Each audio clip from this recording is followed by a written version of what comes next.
Today, I'm going to be interviewing Peter Kraemer from the State Bar of Wisconsin. They are engaging their emerging professionals in some really innovative ways.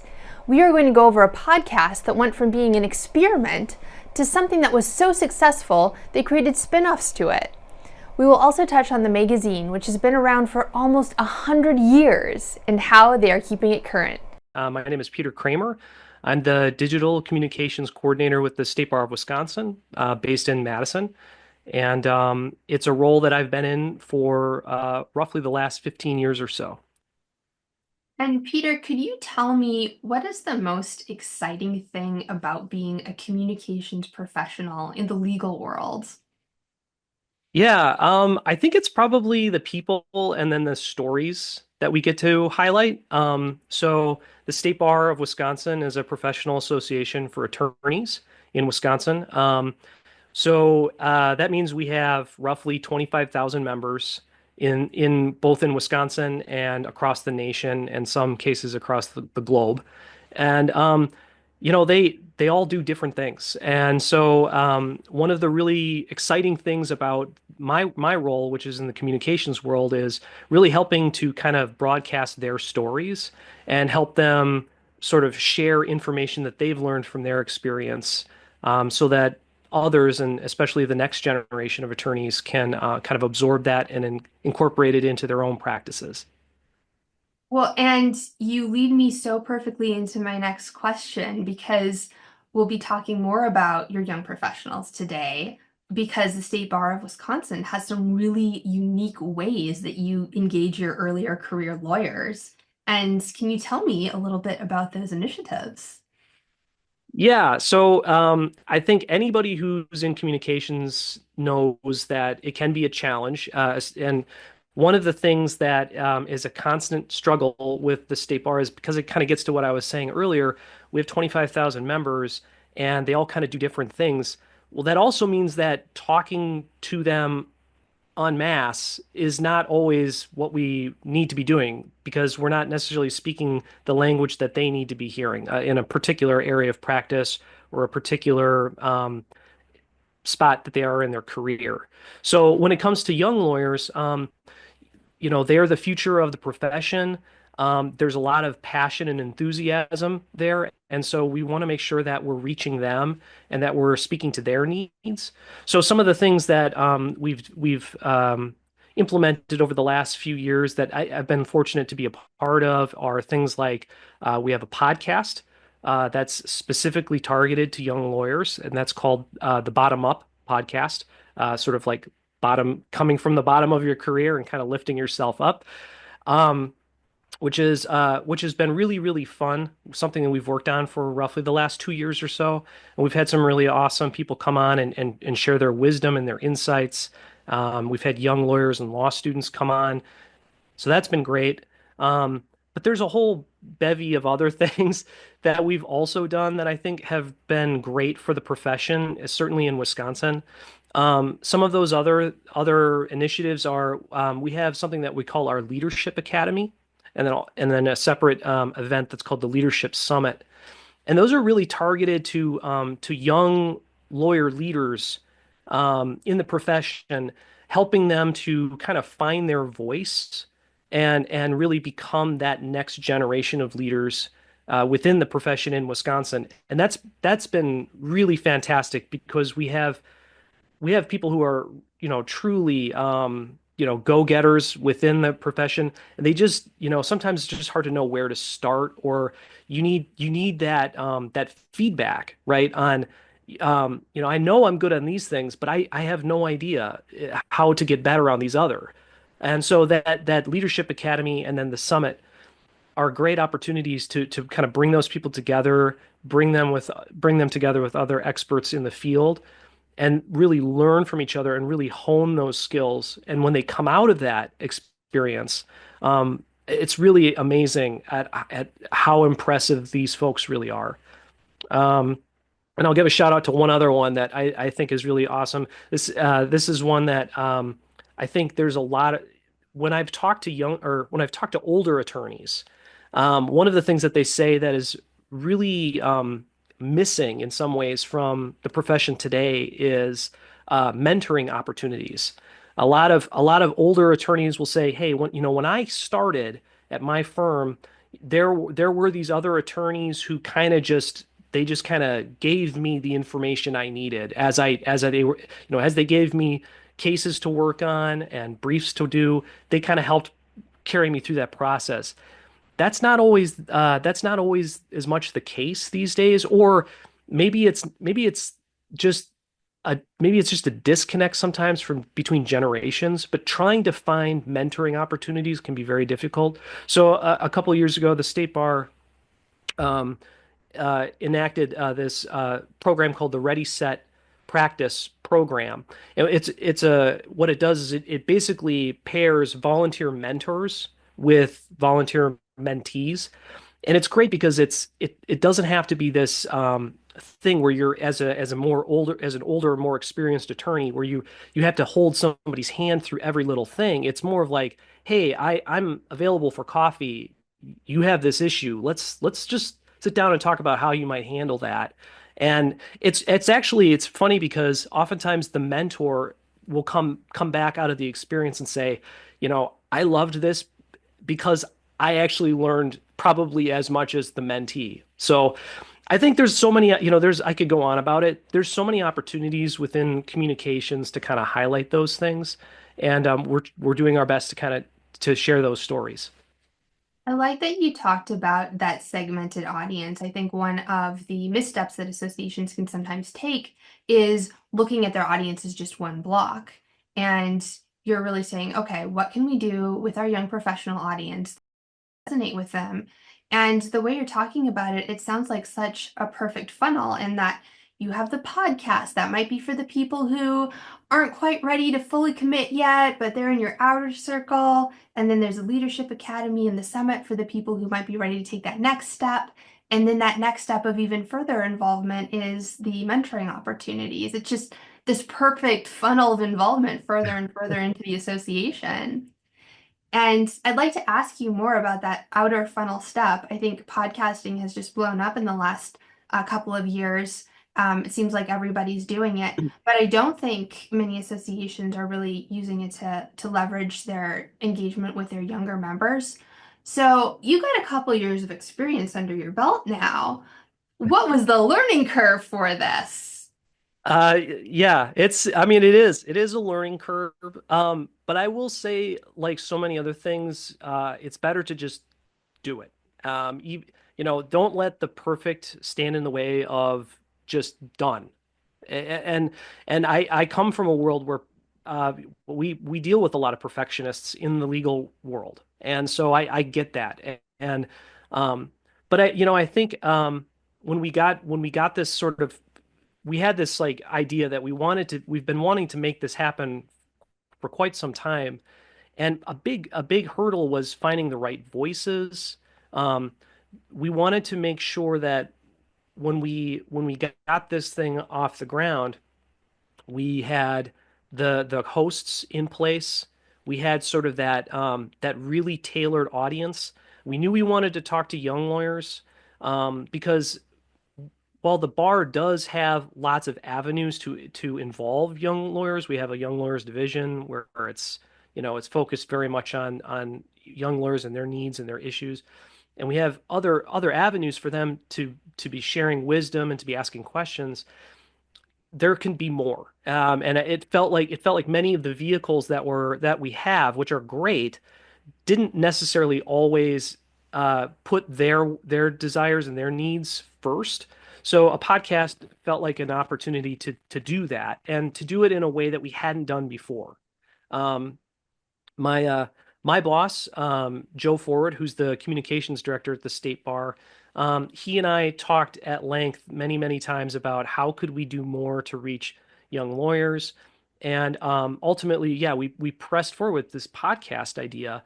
So we worked kind of in tandem with some of the young lawyers who had expressed sort of a desire to do something, to find some vehicle to reach their fellow young lawyers.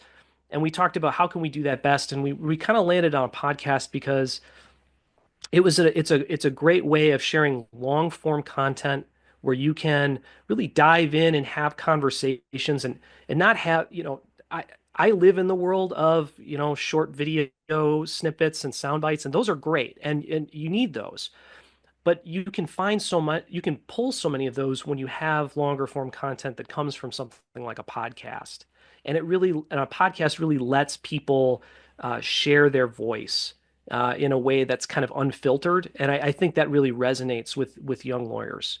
So, I guess what I would just kind of end with is, yeah, finding the right voice for your hosts, getting a commitment for them it is a big lift, and we're very fortunate to have two awesome hosts who are both younger attorneys in the Milwaukee area and have very different experiences with law. One is an in-house attorney for a large corporation, and another is got his own sort of private boutique firm that he started. And it's been a great experience. And honestly, we couldn't do it without them. And one of the things that when we wanted to get this off the ground was also planning ahead, knowing that because attorneys are, busy folks, how are we gonna, maybe plan for like eventually they may want to rotate off and like how are we gonna find another voice to fill that slot? So there's a lot there. There was tech stuff that we had to learn how to deal with. Buying the right equipment, using the right software applications. I can get into all that if you want, but yeah, kind of working through that, knowing those things does take some time, but you're better off just doing it. Well, it sounds like you really had a North Star about how you wanted to engage your young lawyers because this isn't a case of the Bar Association saying, this is what you should know from us. It sounds like it's very much a conversation with the young lawyers and understanding and hearing from them what they want to learn. And I'm curious how you came up with the topics in that co-creation. Yeah. Well, and so much of that credit goes to some of our two co-hosts, who, we're in a great position at the state bar staff. We're in a great position to be hearing a lot of voices coming in, talking about things. We have a magazine, we have other e-publications, and we're constantly, hearing you should talk about this, or we're going to write about that. So there's this constant flow of ideas, but it's also great to have people who are, in the trenches that are doing this sort of thing, and they know from their own experience, I had trouble finding information on this when I started.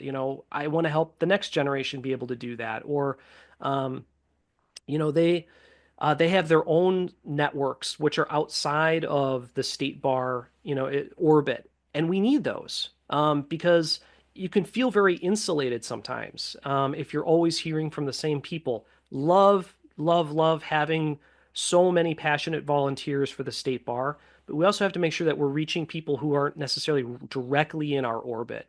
And the podcast is a great way to do that. So developing ideas is definitely we're in a great place as a bar association to hear those stories, but we got to make sure that we're getting out and we're hearing from other people who are, in other places and other positions.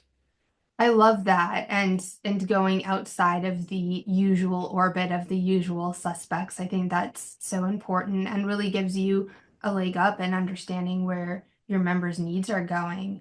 And it sounds like you've leveraged that even further. You were telling me right before we went on that not only has this podcast been so successful in and of itself, it's actually inspired some additional podcasts. So can you tell me what are those podcasts and give us a little taste of what you're doing next?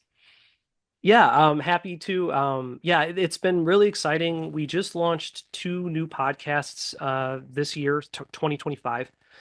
So the first that launched earlier I guess this would have been in January, it's called Listening to Lawyers, which is run through our WISLAP program. So WISLAP is the Wisconsin, wait a minute now, I got to get the name right. Wisconsin Lawyers Assistance Program. So really focused on wellness, well-being within law, hearing stories from focused on stories from that area, from that perspective of law, where, attorneys, there's a high level of burnout, compassion fatigue, issues like that, um, work-life balance.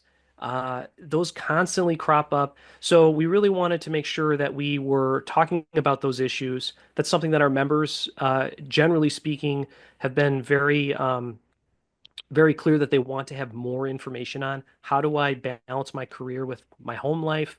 How do I, separate them? How do I intertwine those?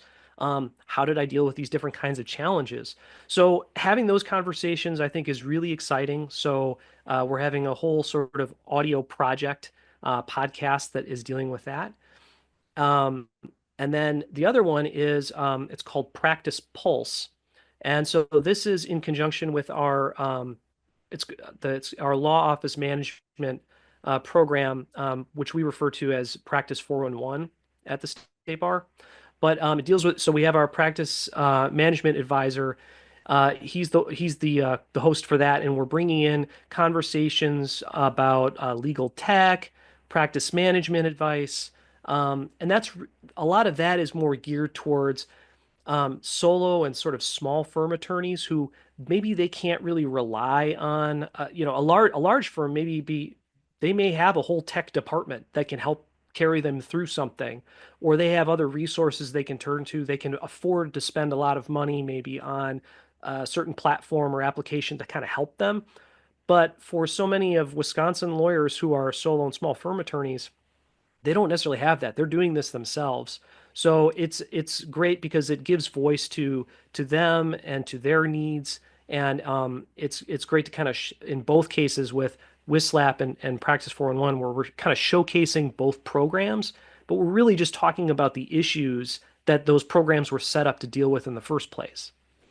Absolutely. And again, it goes back to the fact that you're meeting a need and it's not the Wisconsin bar dictating, here's what you think we think you should be hearing from us. It's really listening to what the members' needs are and then leading with that as the discussion point and the point of entry. Yeah, absolutely. I mean, I think any industry will tell you it's like it's better to hear the words from your clientele than from you. I mean, there's a reason why everybody goes on Amazon and reads all the reviews before they buy something. It's like you need to hear from other people about, is this worth it? Or I had the same problem and this is my solution. And so that's really, we're just trying to give voice to that. And I think that the podcasts are an opportunity for us to do that. Let's touch on your magazine for a minute because I know you also have a magazine and Mhm. finding ways to engage members with publications online for anyone with a magazine seems to be the eternal struggle. So tell me, how is that going for your association? And have you found that secret sauce to successful print and online balance? I don't know if I don't know if we have any secret sauce. I will tell you, it's a constant thing that we're always trying to find the right balance. I think the magazine, so it's called Wisconsin Lawyer Magazine. It's our flagship publication. It's been in existence, in different formats since probably the 1920s. Actually, we might be coming up on 100 years here pretty soon. We have to start talking and thinking about that. But I think the thing for us is that for many, many years, the magazine was the thing where if we were talking to members or they were sharing with each other, the magazine was the primary vehicle for doing that. And it still is the vehicle for doing that. All of our submissions, for the most part, for the magazine, come from volunteer attorney authors. Occasionally, we will bring in other folks who are, sort of they have a certain level of expertise in a field to share information. I know that I think we brought in somebody at one point. We were talking about, oh, geez. Like neurodivergence. And so we had brought in somebody who is sort of an expert in that field to talk about, that as how does that what do you need to do or think about as an attorney if you're dealing with somebody who's neurodivergent? Fascinating topic, and something that you'd be surprised at how many attorneys may actually be involved with something like that. But yeah, I guess as far as the magazine goes, it's it is still the flagship for our probably our association.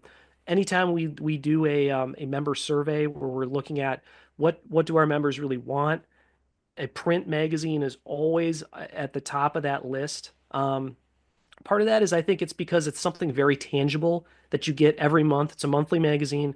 Um, and it's something it's easy to page through. And while you may not always find something that is directly related to your practice area, I think you're going to always find at least something that relates to the practice of law more broadly that will be of interest to you. And something that hopefully you can either learn or relate to. And so that's what we strive to do. And it's something that I think, looking ahead, it's really how do we make sure that we continue to raise to highlight those voices in a way that feels relevant for our members.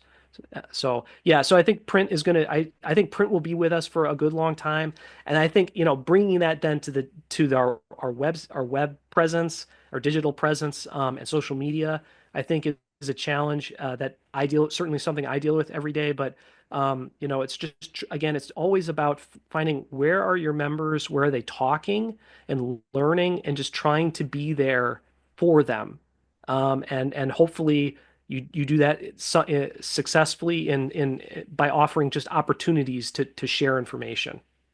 I love that, and seeing the association really as a platform for the members' voices to shine through. There's a bunch of different ways you can engage with that platform. And to your point on the magazine, especially, I would assume for lawyers, it's also the value of being published because there's some weight behind that, and there's some heft behind saying that I've been published in this magazine and that I can share this on social media and so forth. Yeah, I would say I talked to one of our member authors a few years ago who he had won. We have an award that we give out to sort of we have an editorial board that is made up of members, and every year they look at all of the submissions. Every submission that comes in for a feature piece is read by the editorial board, and at the end of the year they sort of take stock and they kind of declare like a top article for the year. So we have this, it's called the Charles Dunn Author Award. And so the attorney, he had been the recipient for the award. And I was asking him about, how did it feel? And what did you learn from the process? And one of the things that struck me by just chatting with him is he said, and it gets back to kind of what I was saying earlier, where it's not your every attorney, they may not specifically find that article of interest, but every attorney in Wisconsin is going to pick that magazine up and at least page through it.